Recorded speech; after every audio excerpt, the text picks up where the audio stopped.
Empirical formula और क्या पढ़ रहे हैं आप इसमें? Molecular formula.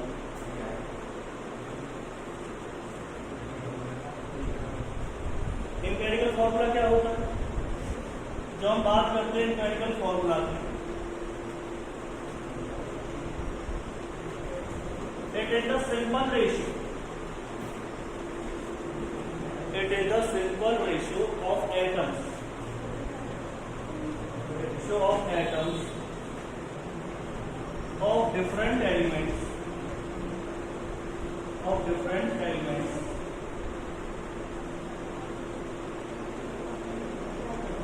in a compound.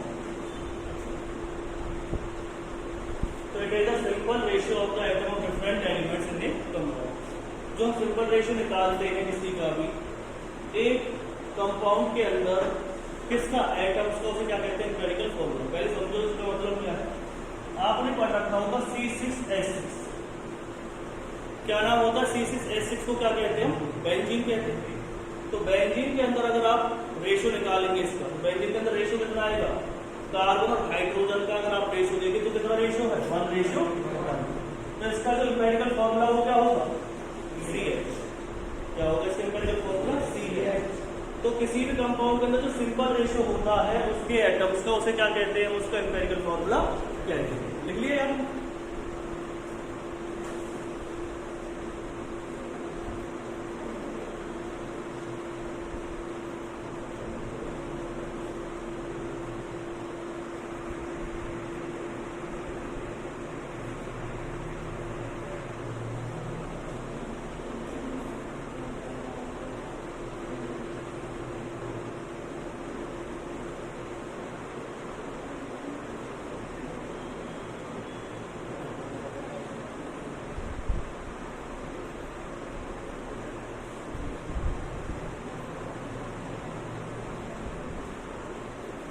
ठीक है, जब देखो तो एम्पिरिकल फॉर्मूला क्या है इसमें?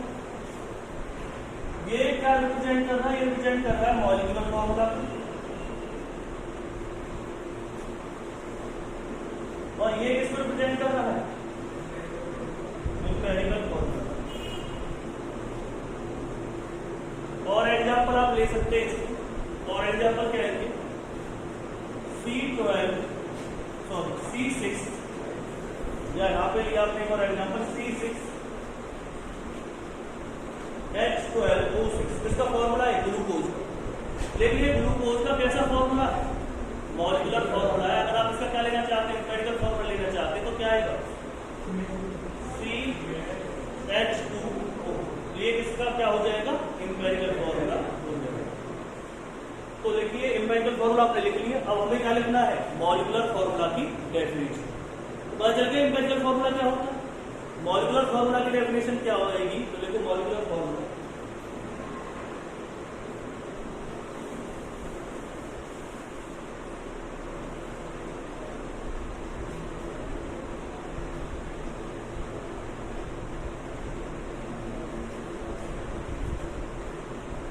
मॉलिक्यूलर फॉर्मूला क्या है?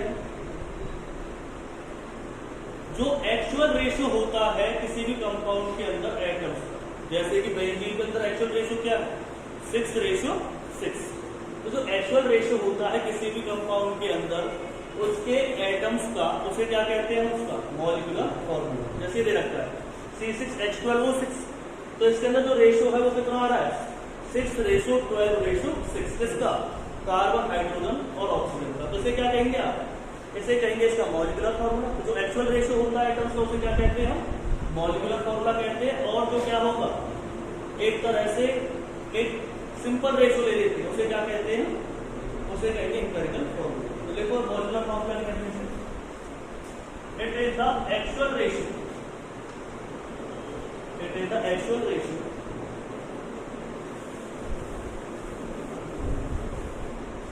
actual ratio of the atoms, it is the actual ratio of the atoms in A compound. ठीक है,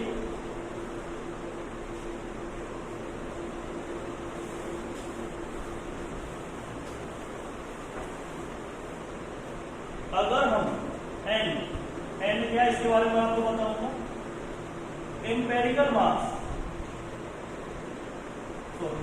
मॉलिक्यूलर मास को अगर हम एम्पेरिकल मास से क्या कर देते, डिवाइड कर देते, तो इसे क्या कहेंगे आप, इसे कहेंगे आप एन। ठीक है, वहां से हमारे पास किसकी वैल्यू आएगी, एन।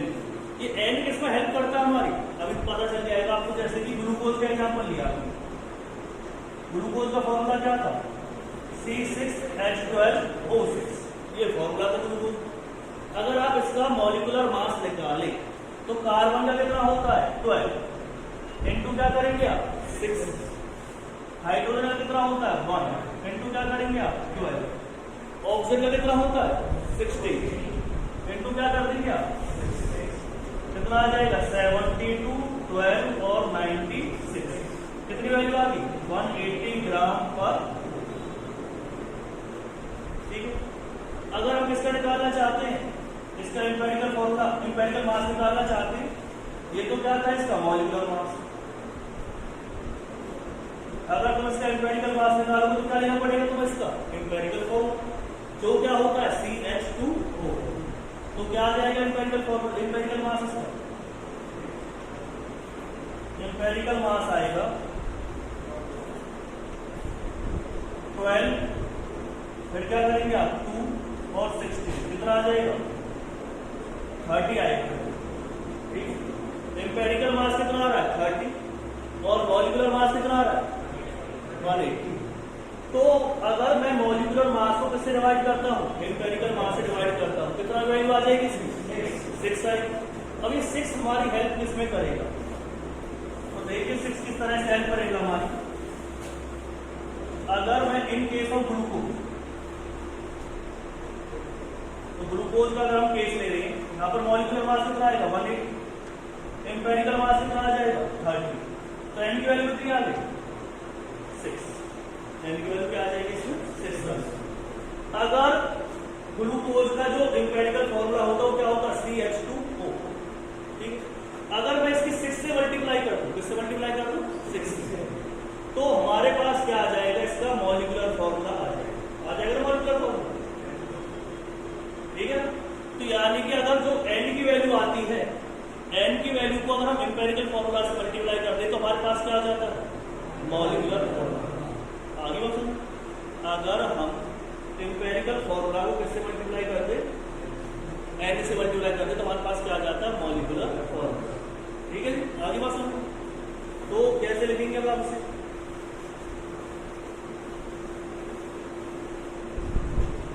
मॉलिक्यूलर फॉर्मूला क्या होता है, मॉलिक्यूलर फॉर्मूला होता है एम्पेरिकल फॉर्मूला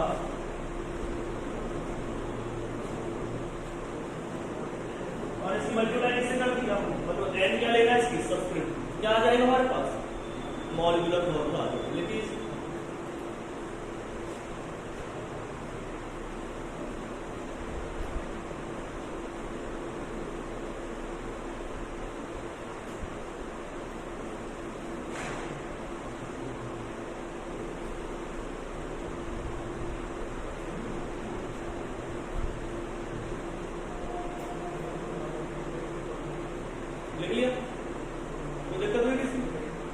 आगे है, फिर इसके बाद हम इसे निकालते कैसे, पहले हम निकालना सीखेंगे एम्पेरिकल फॉर्मूला, उससे अपने आप क्या आ जाएगा, मॉलिक्यूलर फॉर्मूला। तो क्या उसे किससे मल्टीप्लाई कर देंगे, n से। तो हमारा पहला टारगेट क्या है, क्या निकालना है, एम्पेरिकल फॉर्मूला।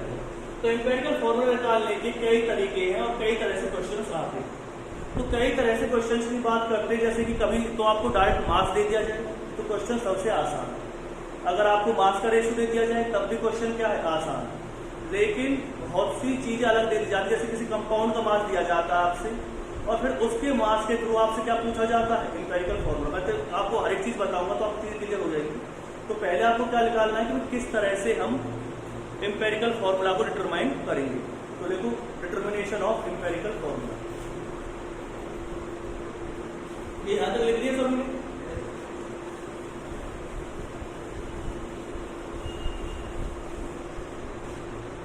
तो अब हम पढ़ने वाले डिटरमिनेशन ऑफ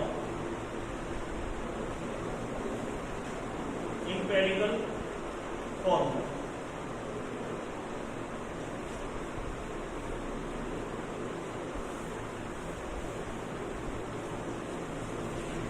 पहला टारगेट क्या है आपको, सभी के क्या लिखने हैं,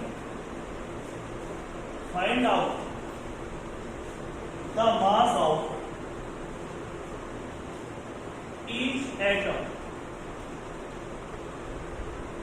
ऑफ कंपाउंड। सबसे पहला टारगेट क्या होना चाहिए आपको कि सभी का मास पता होना चाहिए। जो भी कंपाउंड आपको दे रखा है उसका मास क्या होना चाहिए आपको पता होना चाहिए। अगर नहीं पता तो वो क्या करना पड़ेगा, आपको पता करना पड़ेगा। वो भी हम देख लेंगे कैसे पता करना। दूसरा क्या है, change the mass into the moles of atom. हम क्या करेंगे, जो मास हमें दे रखा है उसे किससे डिवाइड कर देंगे, एटॉमिक मास से। तो किसमें चेंज हो जाएगा, मोल्स में चेंज हो जाएगा। तीसरा क्या करना है, मोल्स में तो आपने चेंज कर दिया उसे। अब टारगेट होगा find out the simple ratio of mole. हमें क्या निकालना पड़ेगा, उसका सिंपल रेशियो निकालना पड़ेगा। वो मैं आपको बता दूं सिंपल रेशियो कैसे निकालते हैं। जैसे जो आपके पास मोल्स आए, क्या है आपके पास मोल्स आए सभी के, उस मोल्स को क्या करेंगे आप, जिसकी वैल्यू सबसे कम है, जैसे किसी के 1 आए, किसी के 2 आए, किसी के कितने आए 3 आए, तो उन सभी को किससे डिवाइड कर देंगे आप, जो सबसे स्मॉल वैल्यू, जैसे कि 1 2 3 में क्या है सबसे स्मॉल वैल्यू 1 है ना, तो आप 1 से क्या कर देंगे, उसे डिवाइड कर देंगे। तो उससे क्या निकल आएगा, इसमें सबसे सिंपल रेशियो निकल आएगा। क्योंकि ना ये जो आता है मोल्स आते हैं वो आते हैं फ्रैक्शन में। अभी तो फिर मैंने जैसे बता दिया 1 2 3 आए, लेकिन ये मोल्स किस में आते हैं, फ्रैक्शन में आते हैं। तो आप क्या करेंगे, जैसे 0.5 आया, एक का 2 आ गया, एक के कितने आ गए 3, तो आप सभी को किससे डिवाइड कर देंगे 0.5 से। उससे क्या निकल जाएगा, सिंपल रेशियो। अगर उसके बाद भी कोई फ्रैक्शन में रह जाता है, जैसे किसी का आंसर 1.5 आ जाता है, बाई चांस ऐसा हो जाता है 1.5 रह जाता है लास्ट में सिंपल रेशियो निकालने के बाद, तो आप उसे ऐसे मल्टीप्लाई करेंगे, जैसे कि जो दो वैल्यू आ रही है, जैसे किसी की 2 आ रहा है, एक का आ रहा है 1.5, तो दोनों किससे मल्टीप्लाई कर दोगे आप, 2 से। किससे मल्टीप्लाई कर देंगे, 2 से मल्टीप्लाई करने का फायदा क्या रहेगा, जो 1.5 वो किसमें चेंज हो जाएगा 3 में, और 2 × 2 क्या हो जाएगा, तो कोई फ्रैक्शन में नहीं रहना चाहिए।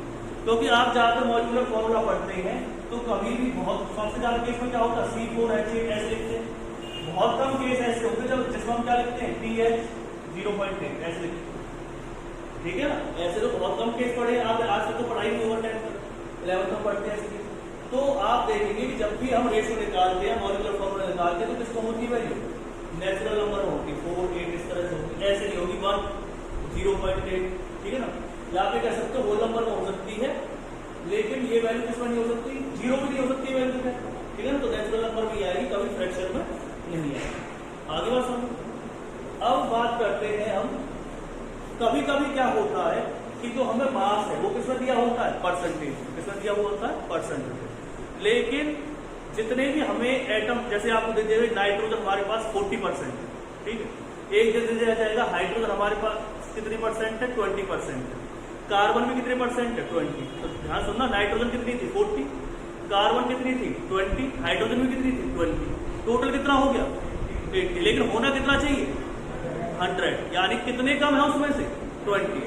तो जो बाकी बचा हुआ है वो हमेशा क्या होगा, ऑक्सीजन। अगर आप सभी को ऐड करने के बाद जो वैल्यू है वो 100 नहीं आ रही है, मास परसेंटेज में दे रखा है, अगर मास परसेंटेज में भी नहीं दे रखा, आपको खाली टोटल मास दे रखा है, जैसे 3 ग्राम, एक का मास कितना दे रखा है 1, एक का मास कितना दे रखा है 1.8, एक का मास कितना दे रखा है 0.3, अगर आप तीनों को ऐड करोगे तो 2.8 ही आएगा। अब भी कितना मास कम रहेगा, टोटल कितना था 3, और टोटल ऐड करने के बाद कितना आ रहा है 2.8, तो कितने की कमी है 0.2, तो 0.2 क्या रहेगी उसमें, ऑक्सीजन। यानी जो बचा हुआ मास है, रिमेनिंग मास, वो हमेशा किसका रहेगा, अगर परसेंटेज है तो भी क्या किसकी रहेगी, ऑक्सीजन, और अगर मास है तब भी किसका रहेगा, oxygen.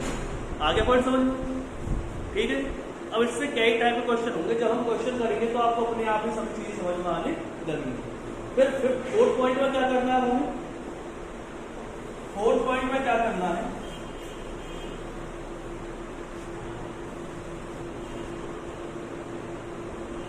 Multiply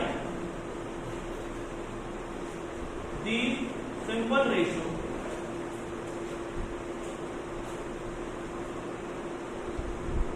with multiply the simple ratio with subscript of atom in compound atom. It is the empirical formula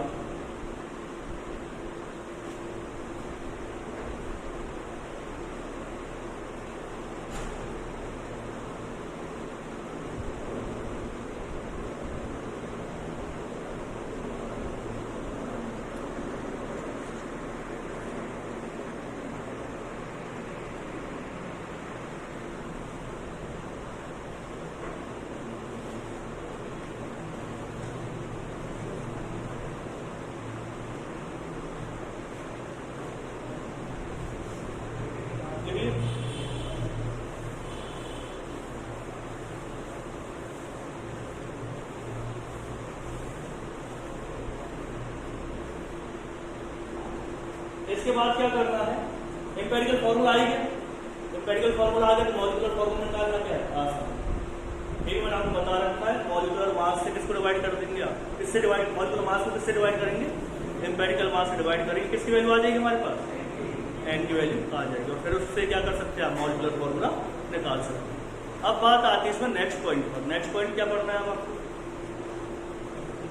next point अब हमें पढ़ना है कि किस तरह के क्वेश्चंस आएंगे। तो मैं हर एक टाइप का क्वेश्चन करवा रहा हूँ। पहले फर्स्ट क्वेश्चन लिखिए,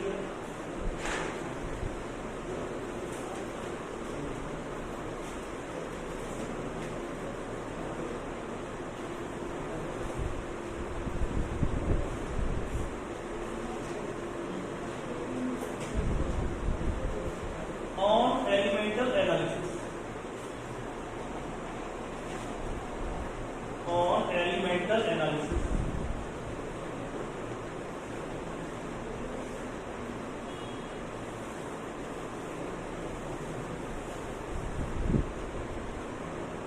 Elemental analysis of 7.3 gram of an organic compound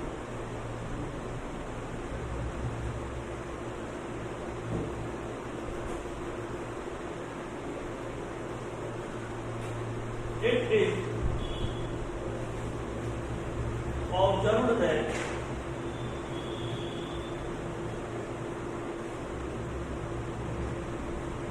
it contains 3.6 gram of carbon, 1.4 gram of nitrogen, 0.7 gram of hydrogen,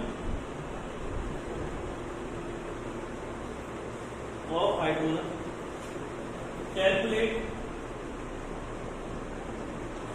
empirical formula। क्या निकालना था इसका, empirical formula तो कैसे निकालना,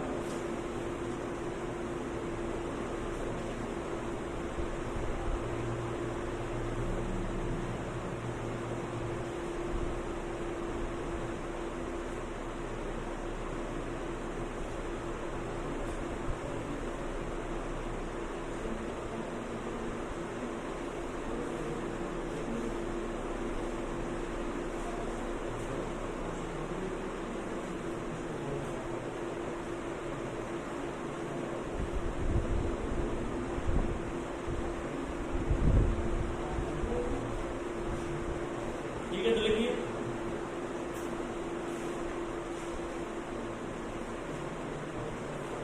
सबसे पहले आपने लिख लिया होगा सभी, अब हमें क्या करना, क्वेश्चन सॉल्व करना। तो क्वेश्चन कैसे सॉल्व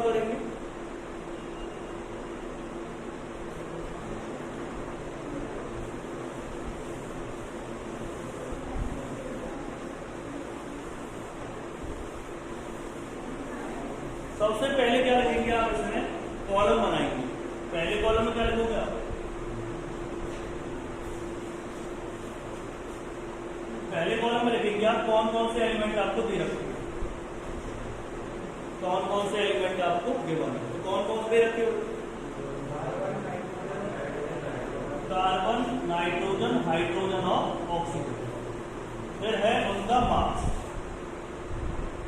आप कहेंगे ऑक्सीजन कहां से आ गया, तो ऑक्सीजन अभी आपको पता चल जाएगा कहां से आया है इसमें, क्योंकि इसमें कुछ ना कुछ मास क्या होगा, बचेगा। बच रहा है नहीं बच रहा मास, तो देखो 3.6 ग्राम क्या है इसमें, कार्बन। 1.4 ग्राम क्या है, नाइट्रोजन। हाइड्रोजन कितनी दे रखी है, 0.7, और ऑक्सीजन कितनी आ जाएगी, 0.1। 1.6 बच गई, हाँ तो बोर्ड से निकाल दो। देखो ये दे रखा है 3.6, 1.4, 0.7 और 1.6। अब दिक्कत क्या है इसमें कि हमें कार्बन भी दे रखा, नाइट्रोजन भी दे रखा, हाइड्रोजन भी दे रखा और ऑक्सीजन भी दे रखा, ठीक है। 3.6 दे रखी है वैल्यू, तो इसकी कितनी दे रखी है 1.4, इसकी 0.7, इसकी कितनी दे रखी है 1.6। तो क्या करना है, मोल्स कितने आ जाएंगे, 3.6 अपॉन में क्या हो जाएगा, 12। मोल्स निकालने का तरीका क्या होता है, मोलर मास और गिवन मास अपॉन में मोलर मास। इस अगर से निकालेंगे 1.4 अपॉन में क्या हो जाएगा 40, 0.7 अपॉन में क्या हो जाएगा 1, और 1.6 अपॉन में क्या हो जाएगा, कितनी वैल्यू आ जाएगी इसकी 0.3, इसकी वैल्यू कितनी आएगी 0.1, इसकी कितनी आएगी 0.7, इसकी कितनी आएगी 0.1। मैंने आपको पहले क्या बताया था, पहले आपको लिखना एलिमेंट, फिर क्या पहले मास पता लगाना, सभी को मास पता चल गया था। फिर क्या करने होते उसके मोल्स निकालने होते, फिर क्या निकालने आपको इसके simple molar ratio. Simple molar ratio कैसे निकालेंगे, जो इसमें स्मॉलेस्ट वैल्यू है उससे क्या कर देंगे सबको डिवाइड। 0.3 डिवाइड किससे करेंगे, 0.1 से। 0.1 कैसे डिवाइड करेंगे, 0.1 से। 0.7 कैसे डिवाइड करेंगे, 0.1 से। 0.1 कैसे डिवाइड करेंगे, 0.1 से, ठीक है। ये कितना आ जाएगा 3, ये कितना आ जाएगा 1, ये कितना आ जाएगा 7, ये कितना आ जाएगा, ठीक। अब कोई भी वैल्यू इसमें फ्रैक्शन में नहीं है। जब फ्रैक्शन में ही नहीं है तो आप इजीली क्या कर सकते हैं, उससे इंपेरिकल फॉर्मूला निकाल सकते हैं। तो इंपेरिकल फॉर्मूला क्या आएगा इसमें, इंपेरिकल फॉर्मूला आ जाएगा C3H और N1, या ऐसे लिख लो, पहले क्या आएगा H7 आ गया, फिर क्या आएगा N1, और वो कितना आएगा। हम हमेशा जब भी किसी फॉर्मूले को लिखते हैं, कंपाउंड के फॉर्मूले को लिखते हैं, तो इलेक्ट्रोनेगेटिविटी का ऑर्डर में लिखा जाता है, बस हाइड्रोजन को छोड़कर। कार्बन की जो इलेक्ट्रोनेगेटिविटी है वो क्या होती है 2.5, हाइड्रोजन कितनी होती है 2.1, नाइट्रोजन कितनी होती है 3, और ऑक्सीजन कितनी होती है 3.5। तो इसका मतलब क्या हुआ कि जो कार्बन की इलेक्ट्रोनेगेटिविटी है वो क्या आएगी। अब आप देख सकते हाइड्रोजन जो भी कम सबसे कम इलेक्ट्रोनेगेटिव होगा वो कहाँ आएगा, लेफ्ट हैंड साइड में। बस ये रूल किस पे एप्लीकेबल नहीं होगा, हाइड्रोजन।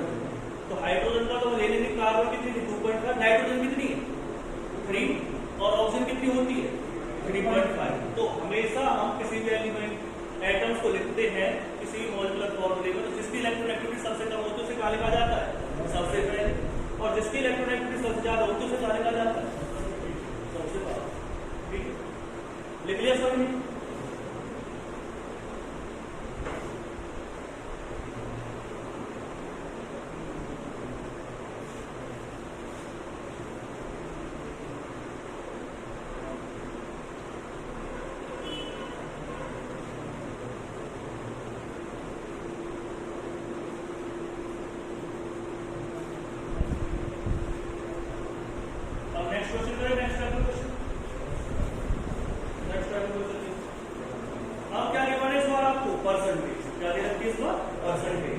अभी तक हमें मास किसमें दे रखा था, सिंपल मास दे रखा था ग्राम में, लेकिन इस बार मास की जगह क्या दी हुई है percentage.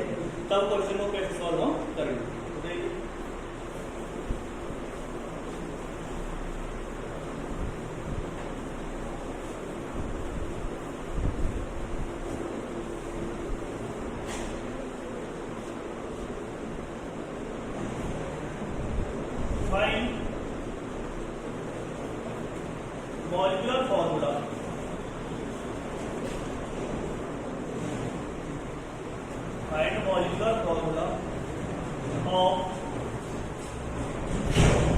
Organic compound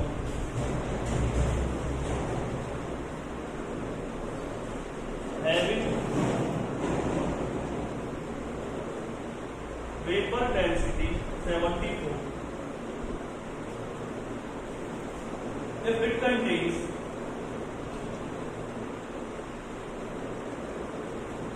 48.6% carbon and 8.1% hydrogen. Calculate find out the molecular form. ये क्वेश्चन आपको दे रखा है, लेकिन इस बार सब कुछ किसमें दिया हुआ है? परसेंटेज में। तो हमें क्या दे रखा है? पहले तो आपको याद रखना है कि वेपर डेंसिटी का कल मैं एक रिलेशन बताया था मैंने आपको, मॉलिक्यूलर मास किसके इक्वल होता है? वेपर डेंसिटी अपॉन में 2 नहीं होता, इक्वल टू क्या होता है? मॉलिक्यूलर मास इक्वल टू क्या होती है? Vapour density. बीडी का मतलब क्या है? Vapour density. तो मॉलिक्यूलर मास कितना आ जाएगा इसका? मॉलिक्यूलर मास आप निकाल सकते हैं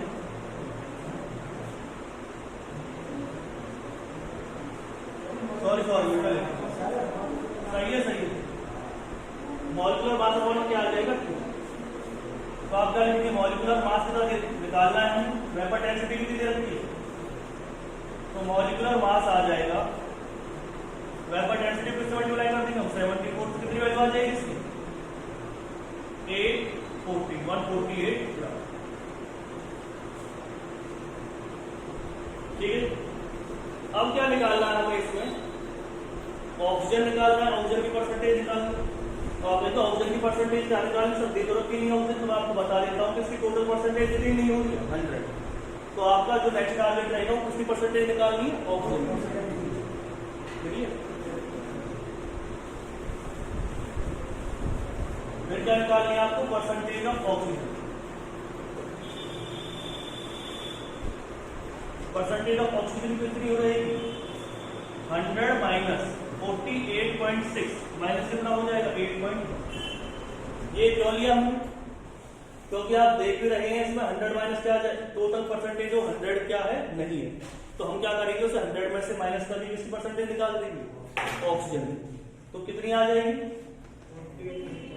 43.3 आ रही है परसेंट।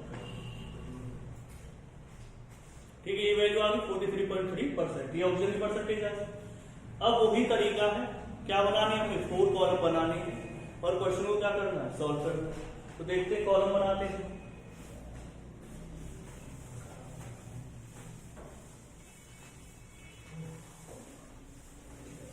तो देखिए, सबसे पहले क्या लिखेंगे आप? सिंबल, एलिमेंट,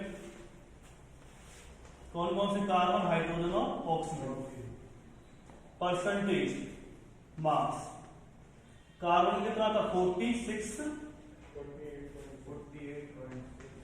और हाइड्रोजन का था 8.1 और इसका कितना था? 43.3। फिर उसके बाद क्या निकालेंगे आप? मोल परसेंटेज कितनी आ जाएगी? 48.6 अपॉन में क्या लिखेंगे आप? 12। 8.1 अपॉन में क्या लिखेंगे आप? 1 और 43.3 अपॉन में कितना आ जाएगा? 60। तो परसेंटेज कितनी आएगी बता?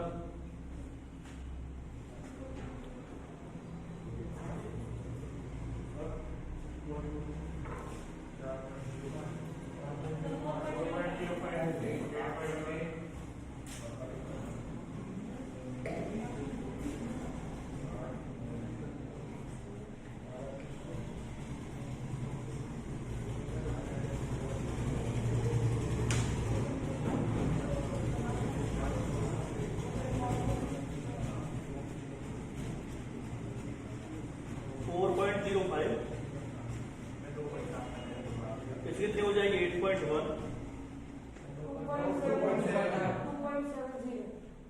2.7 ये। फिर क्या निकालना है? Simple, molar ratio. तो सिंपल मोलर रेशियो कैसे निकालेंगे? जो सबसे स्मॉल वैल्यू है इसमें कितनी है? 2.7। यही तो है। फिर कितना आ जाएगा? 4.05 अपॉन क्या लिखेंगे आप? 2.7, तो अप्रोक्स 1.5 आएगा। ठीक है। उसके बाद क्या करेंगे आप? 8.1 अपॉन कितना हो जाएगा? 2.7, कितना आ जाएगा? 3। 2.7 अपॉन 2.7 कितना आ जाएगा? 1। लेकिन मैंने आपको पहले बताया था कोई भी वैल्यू फ्रैक्शन में नहीं आनी चाहिए। तो क्या तरीका हो सकता है कि फ्रैक्शन से किसमें चेंज हो जाए? सिंपल वैल्यू में तो इसे किससे मल्टीप्लाई कर दोगे? 2 से। इसे किससे मल्टीप्लाई करोगे? 2 से। इसे किससे कर दोगे? 2 से, जिससे कि फ्रैक्शन ना हो। तो यहां पर कितना आ जाएगा? 3। यहां पे कितना आ जाएगा? 6। यहां पे कितना आ जाएगा? 2। ठीक है। और हमारे पास एम्पिरिकल फॉर्मूला क्या है इसका? एम्पिरिकल फॉर्मूला आया है C3H6O2। लेकिन हमें एम्पिरिकल मास कितना आएगा इसका? 12 इंटू 3, 1 इंटू 6 और 16 इंटू 2, कितना आ जाएगा? 32, 6 और 36, 74। और एम्पिरिकल मॉलिक्यूलर मास कितना है? 148। तो यानी कितना आ जाएगा? 148 अपॉन 74। कितनी वैल्यू आ गई? 2। लिखो।